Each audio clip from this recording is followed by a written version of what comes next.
Saludos mis estudiantes, en esta oportunidad, en la cuarta actividad de la asignatura Geografía, Historia y Ciudadanía, de este tercer momento pedagógico del año escolar, mejor dicho, culminando ya el año escolar 2020-2021, el cual tendremos como tema principal los movimientos de independencia.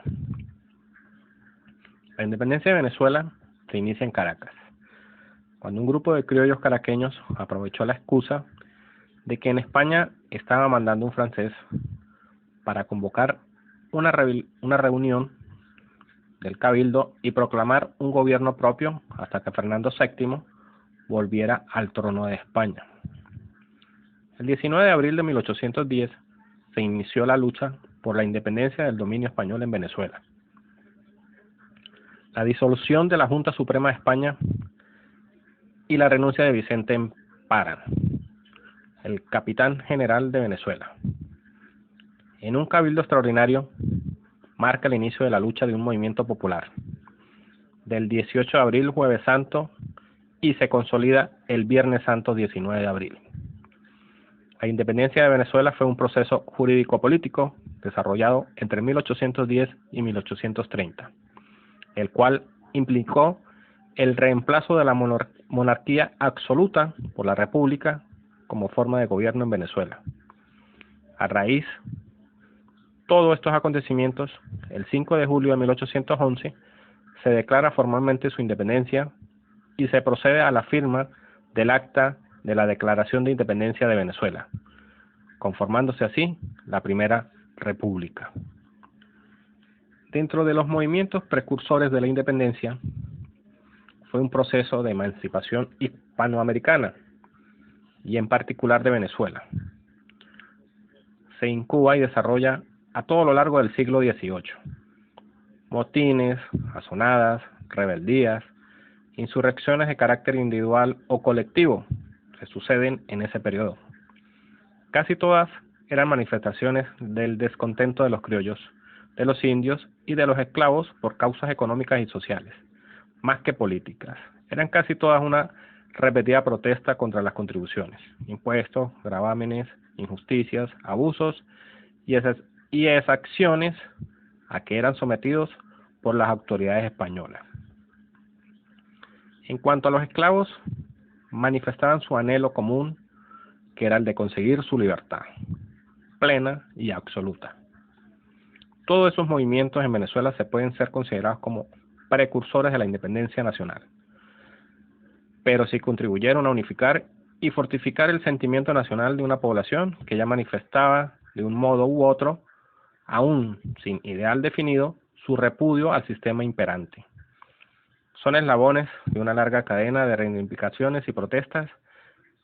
He aquí los principales.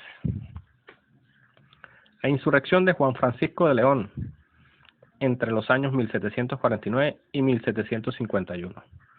Movimiento de José Leonardo Chirino en el año 1795. La conspiración de Manuel Gual y José María España, 1797.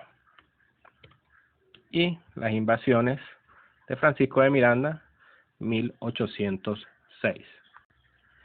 Veamos brevemente cada una de estas acciones.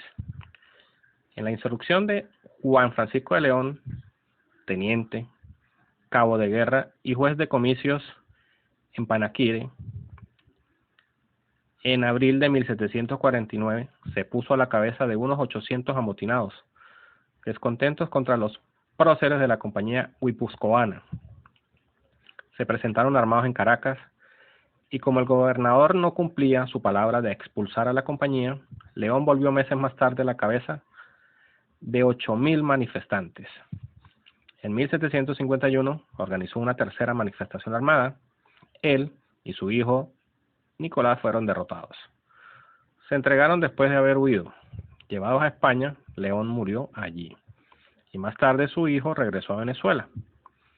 El movimiento reflejaba el descontento de los colonos, y aunque su propósito no era romper con España, representó el primer eslabón del proceso integrador de la nacionalidad venezolana.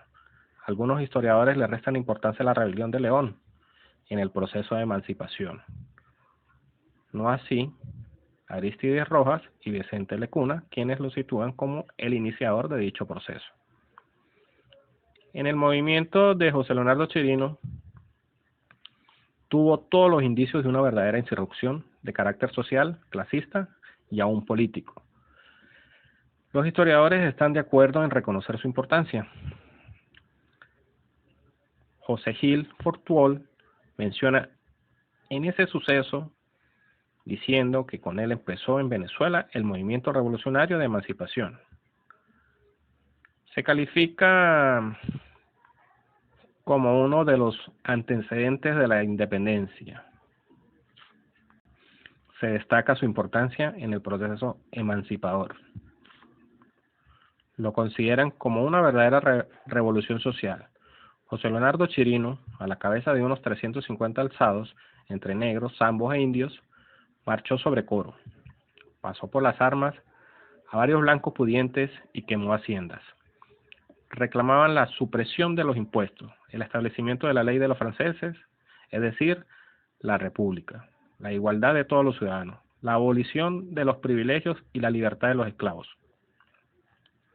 y la entrega del gobierno a un cacique indígena. Derrotados por las autoridades, fueron severamente castigados. Chirino, juzgado por la Real Audiencia, esta rebelión de corte haitiano va a dejar muchas secuelas en todas las agrupaciones de esclavos y va a mantener un estado de agitación en las localidades como Cumaná, Carúpano, Cariaco, Río Caribe y Maracaibo. En la conspiración de Manuel Gual y José María España, la más importante y la primera tentativa de separación de España para establecer una república independiente, sus instigadores Manuel Gual, capitán retirado, y José María España, justicia mayor de Macuto, para llevar a cabo su proyecto, tomaron contacto alguno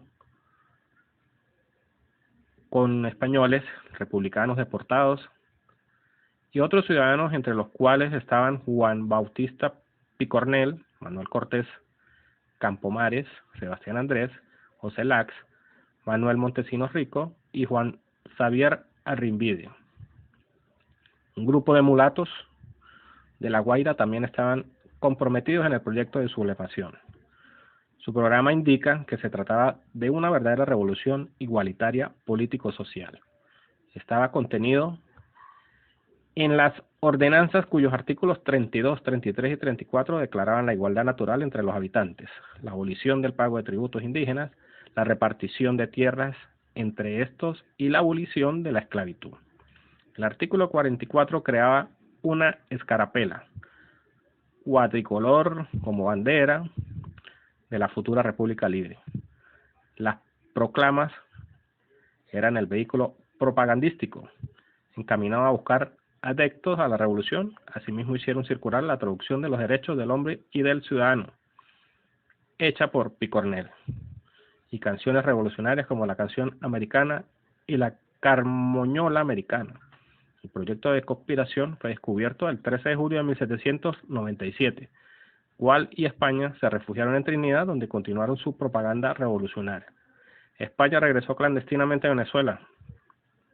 Capturado, fue condenado el 8 de mayo de 1799 a la pena de muerte. Arrestado por las calles de la cola de un caballo.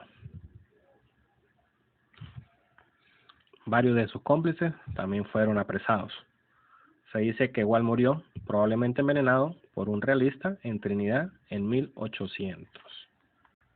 Dentro de las invasiones de Francisco de Miranda, los primeros movimientos, insurrecciones y en particular la conspiración de Gual y España tuvieron repercusiones no solamente en las esferas revolucionarias de América Latina y el Caribe, sino también en los medios de los exiliados hispanoamericanos establecidos en Europa. En esos grupos de patriotas, jesuitas, políticos, escapados de las cárceles de España o de América, criollos liberales y sus representantes en Londres, París y aún en Cádiz, que preparaban la emancipación hispanoamericana, se destaca en primer plano la figura de Francisco de Miranda, verdadero precursor de la independencia de Venezuela e Hispanoamérica. Londres, desde 1784 se convirtió en el centro de las primeras actividades patrióticas, buscando el apoyo y la ayuda necesaria para liberar América, que llama Colombia. De 1785 a 1789 recorre Europa, buscando el respaldo a sus ideas. Se alista en el ejército de la Revolución Francesa, persiguiendo el mismo fin, pero no es sino hasta 1805 cuando podrá ejecutar su primera acción bélica. Va a Estados Unidos, donde organiza, con ayuda de amigos norteamericanos, su primera expedición hacia Venezuela. Está en Haití en 1806, donde el 12 de marzo crea e iza en su buque anclado en Jacmel la primera bandera de Venezuela. Pensaba que el pueblo estaba preparado ya para apoyarlo.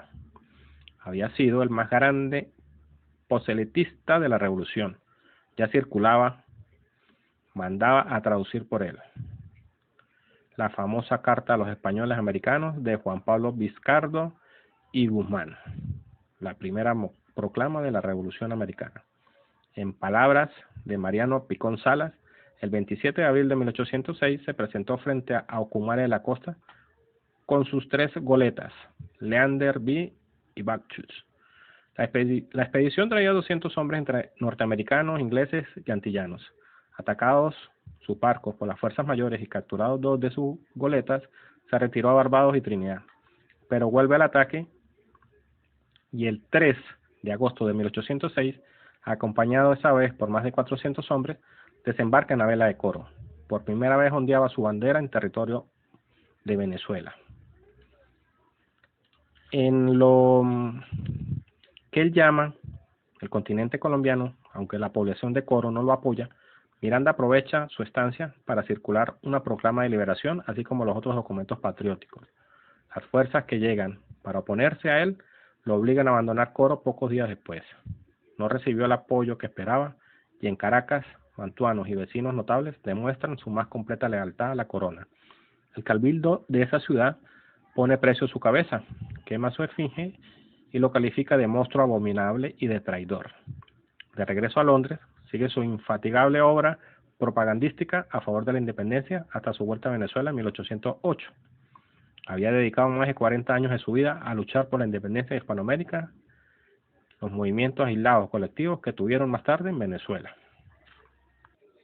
Francisco de Miranda fue el principal promotor de la creación de la Sociedad Patriótica, también conocida como la Junta Patriótica, organismo político organizado y creado a fines de 1810. Su propósito era fortalecer y orientar el ideal de independencia, libertad e igualdad. Entre sus miembros fundadores estuvieron Simón Bolívar, Carlos Sublet y otros que, como ellos posteriormente, se destacaron en la Guerra de Independencia. La Sociedad Patriótica agrupó hombres y mujeres de diferentes grupos sociales, de ideas más revolucionarias en la búsqueda de un cambio político radical. En esas reuniones se discutieron los principios fundamentales que deberían regir el funcionamiento del Congreso, convocados por la Junta Suprema, así como también de la Constitución que ese Congreso debía elaborar. En conclusión, Simón Bolívar fue el líder indiscutible de nuestro proceso de independencia, no solo como militar, cuya actuación hemos señalado, sino como político, como estadista, pues comprendió que el apoyo popular era indispensable para alcanzar la victoria, y por ello, sus decretos para liberar a los esclavizados y por ofrecerles igualdad real a los pardos, es decir, producir verdaderos cambios sociales, de esto dependió el viraje que con la ayuda de Páez se logró con los llaneros. Finalmente, pero no menos importante para el triunfo patriota, fue el apoyo de irlandeses e ingleses en la guerra al ayudar a darle al ejército consistencia y profesionalismo. Es por ello, mis queridos estudiantes, que este tema es muy complejo. Es un tema de investigación muy amplio, el cual son temas muy profundos y que debemos estudiar muy a fondo. ¿Sí? He leído, he escuchado el video, leído el material que en el Classroom se adjunta, la guía pedagógica. Ustedes van a realizar para esta actividad, esta cuarta actividad, un trabajo escrito donde me harán un resumen de acontecimientos de las siguientes batallas. ¿Sí? Son 7 batallas. La campaña de Oriente, la campaña admirable, batalla de la Victoria, batalla de Carabobo, batalla de Boyacá, batalla de Pichincha y batalla de Junín. harán un breve resumen de esas batallas, de los acontecimientos. ¿Qué pasó en esa y cada una de esas 7 batallas que allí les menciono? Algo muy resumido, pero muy concreto. Ese trabajo solo llevará portada y como tarea complementaria me redactarán con sus propias palabras unas conclusiones sobre esos movimientos de independencia. Esa será la actividad de este cuarto tema de este tercer momento pedagógico.